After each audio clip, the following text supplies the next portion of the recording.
नमस्कार। हमारा आज का टॉपिक है millers pyramid of clinical competence. तो ये एक क्लिनिकल कॉम्पिटेंस मीन्स कोई स्टूडेंट है और उसने अपनी क्लास में किसी प्रोसीजर के बारे में या किसी भी चीज़ के बारे में पढ़ा है और वो उसको क्लिनिकल प्रैक्टिस में उस चीज़ को करता है, तो इसी से ही रिलेटेड ये क्या है, मिलर्स पिरामिड है। और इसका मिलर नाम इसलिए है क्योंकि ये एक मिलर साइकोलॉजिस्ट थे, जॉर्ज मिलर। उन्होंने ये पिरामिड सबसे पहले यूज़ किया था, इसीलिए इसको कहते हैं मिलर्स पिरामिड। तो millers pyramid of clinical competence, इसको मिलर्स पिरामिड भी कहते हैं और मिलर्स प्रिज्म भी कहते हैं। ये है 1990 का। Psychologist George Miller proposed a framework for assessing level of clinical competence back in 1990। 1990 में एक साइकोलॉजिस्ट थे जॉर्ज मिलर। उन्होंने क्लिनिकल कॉम्पिटेंस के लेवल को असेस करने के लिए एक फ्रेमवर्क को प्रपोज किया था। उसी को हम कहते हैं millers pyramid of clinical competence. Miller's pyramid of clinical competence was developed specifically for assessing students in healthcare setting.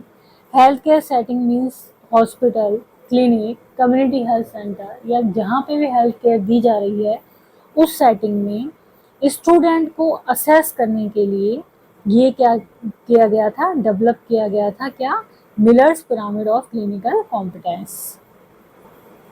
Miller's Pyramid 1990 is a way of ranking clinical competence both in educational setting and in the workplace।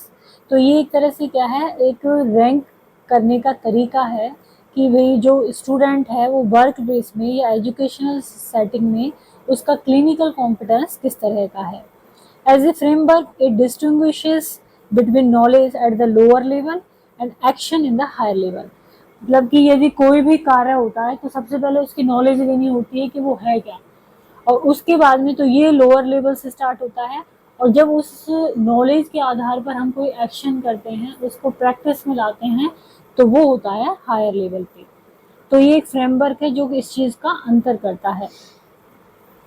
It argues that truly know whether our learners are achieving what we want them to achieve, we should assess them in the setting that we expect them to be delivered।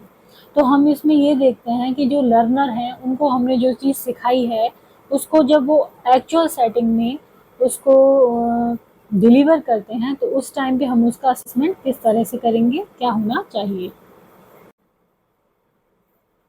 अब यहाँ पर जो ये दिखाया गया है ये एक ट्रायंगल है और एक तरह से क्या है, पिरामिड है, जिसमें हमने इस तरह से यहाँ पर दिखाई हुई हैं चीज़ें।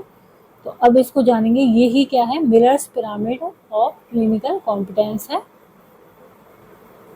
तो यहाँ पे सबसे पहले लिखा हुआ है नोज, फिर आगे लिखा हुआ है नोज हाउ, फिर लिखा हुआ है शो एंड देन डस। तो नोज में क्या होता है, फैक्ट गैदरिंग होती है, मतलब कि जो सिंपल क्वेश्चंस हैं उसके जरिए नॉलेज की प्राप्ति। यहाँ पर इंटरप्रिटेशन और एप्लीकेशन में क्या होता है, जैसे कि ऐसे टाइप क्वेश्चन, बड़ा स्तर पे उस नॉलेज को लेना। तो जो फैक्ट गैदरिंग और इंटरप्रिटेशन है, मतलब कि नोज और नोज हाउ है, इनसे स्टूडेंट को क्या मिलता है, कॉग्निशन मिलता है, एक थॉट मिलता है, एक थिंकिंग आइडिया उनको मिलता है। और जब हम आगे की तरफ बढ़ते हैं तो यहाँ पर आता है शो, मतलब कि उसको डेमोन्स्ट्रेशन करना, जैसे कि कोई लेबोरेटरी है वहाँ पर उस चीज़ का डेमोन्स्ट्रेशन करना, एक लैब है उसमें डेमोन्स्ट्रेशन करना। और फिर एंड में आता है डच, मतलब कि करना उस चीज़ को। तो ये होगा परफॉर्मेंस इंटीग्रेटेड इनटू प्रैक्टिस, यानी उसको प्रैक्टिस में करना। तो ये दोनों जो लेवल हैं, डेमोन्स्ट्रेशन ऑफ लर्निंग और परफॉर्मेंस इंटीग्रेटेड इनटू प्रैक्टिस, ये आते हैं बिहेवियर में। और ये दोनों जो लोअर लेवल पे वो किस में आते हैं, कॉग्निशन में।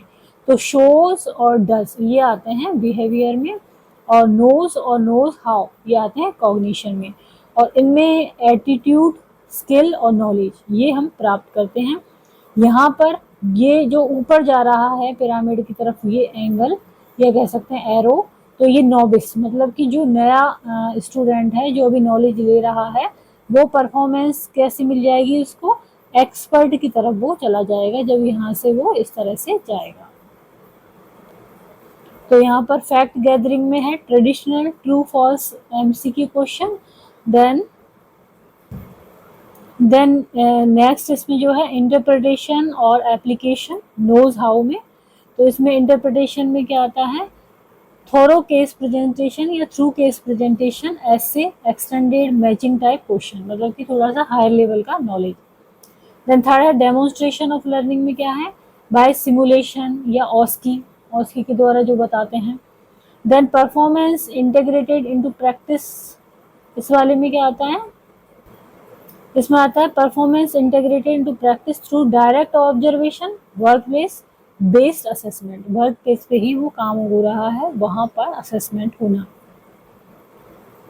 तो यही है मिलर्स पिरामिड। तो इसमें नोज में knows some knowledge, knows how में know how to apply that knowledge, shows में show how to apply that knowledge,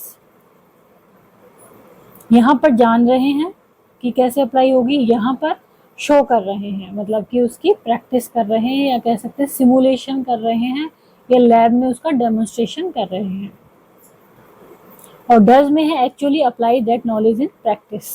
in the pyramid the lower level, the lower two level only test cognition or knowledge, and this is the area where inexperienced trainee or novice usually sit. Lower level पे for example they either know something about a mental state examination or they know how to do a mental state examination. तो केवल वो जान रहे हैं कि भाई mental state examination क्या होता है या फिर कैसे इसको करते हैं, वो उसकी नॉलेज है उनको। जबकि जो अपर टू लेवल है test behaviour can that apply what they know into practice में उसको अप्लाई करेंगे। Going back to the previous example, can they show how to do a mental state examination और do they actually do a mental state examination in practice. तो कैसे करते हैं और उसको एक्चुअली कैसे कर रहे हैं, वो डेमोन्स्ट्रेशन कर रहे हैं और फिर एंड में एक्चुअली कैसे कर रहे हैं, वो आएगा बिहेवियर में। Artificial simulation exercise like them demonstrating it to you or by OSCE and patient simulation. The does John invariably involve looking at what happened in the real work. Does में क्या जाएगा, real work में क्या हो रहा है, place environment like sitting in observing them or using video recording of real consultation. Originally Miller represented his framework as two-dimensional pyramid के रूप में उन्होंने बनाया था। We had adapted it to include the knowledge, skill and attitude domain of learning and thus called it Miller's prism. तो इसमें एक side में जैसे ये है, यहाँ पर नॉलेज स्किल वो है, तो इस तरह से क्या बन जाता है, प्रिज्म बन जाता है। तो आज हमने जाना millers pyramid of clinical competence के बारे में। यदि वीडियो आपको पसंद आता है तो इसको लाइक करें, चैनल को सब्सक्राइब करें, कमेंट करें और